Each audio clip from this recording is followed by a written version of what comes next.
চট্টগ্রামের আজিম ও মানিকগঞ্জের বৃষ্টি আন্তর্জাতিক পর্ন ইন্ডাস্ট্রিতে সক্রিয়। ২৮ বছর বয়সী বৃষ্টি সামাজিক যোগাযোগ মাধ্যমে নিজেকে বাংলাদেশের ১ নম্বর মডেল দাবি করেছেন।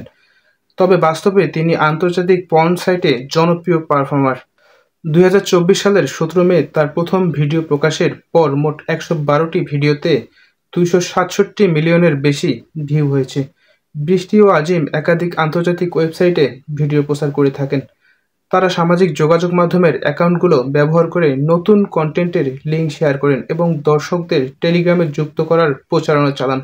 গত অক্টোবরের প্রথম ২ সপ্তাহে বিভিন্ন ফেসবুক পেজে অন্তত ৫০টি পোস্টের মাধ্যমে এ তথ্য দেখা যায়। আজিম চট্টগ্রামের আনোয়ারা উপজেলায় জন্মগ্রহণ করেন। স্থানীয়রা তাকে অন্ধকার জগতের মানুষ হিসেবে উল্লেখ করেছেন। বৃষ্টি মানিকগঞ্জের হরিরামপুর উপজেলার বাসিন্দা। তার প্রথম স্বামীর বাড়ি থেকে দীর্ঘদিন আগে বিচ্ছিন্ন হয়ে আন্তর্জাতিক পর্ন ইন্ডাস্ট্রিতে কাজ শুরু করেন। দুজনেই দরিদ্র পরিবার থেকে উঠে এসেছেন।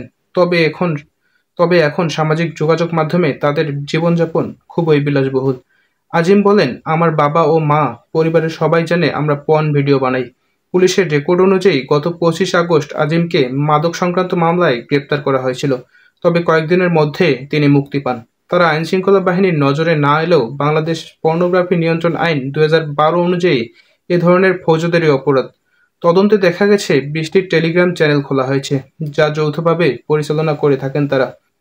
চ্যানেল ও সোশ্যাল মিডিয়ায় নিয়মিত ভিডিও লিঙ্ক শেয়ার করা হয়। বিভিন্ন পোস্টে তারা আয়ের স্ক্রিনশট ও নগদ তথ্য দেখিয়ে নতুনদের উৎসাহিত করে যাচ্ছেন।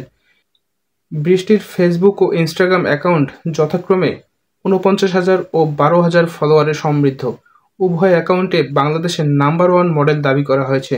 পোস্টে তারা স্বাধীন ও বিলাসী জীবনধারার ছবি, নগদ অর্থ, প্রাইভেট গাড়ি ও মোটরবাইকের চিত্র প্রকাশ করেছেন। তাদের কর্মকাণ্ড নিয়ে গণমাধ্যমে প্রকাশিত হলে বান্দরবান থেকে এই দম্পতিকে গ্রেপ্তার করেছে পুলিশের অপরাধ তদন্ত বিভাগ সিআইডির বিশেষ পুলিশ সুপার জসিম উদ্দিন খান। তিনি জানান, ওই দম্পতি বিদেশি একটি ওয়েবসাইটে নিয়মিত পর্ন কন্টেন্ট আপলোড করতেন।